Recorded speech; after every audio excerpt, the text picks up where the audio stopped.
7th grade has an open dance tonight here at Clairbourn. 7th graders, please come. The 5th grade is in the final days of collection on behalf of Operation Santa Claus. Shelters and rescue groups in our area need our help to give the best care they can to homeless cats and dogs. All right, so with that, we'll start our chapel portion of the morning assembly. Good morning. Let's sing hymn number 105.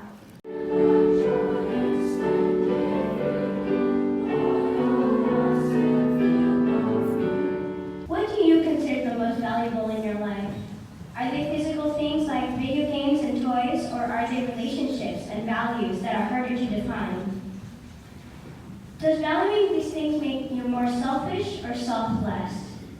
One way to put our priorities in order is to measure them by their goodness.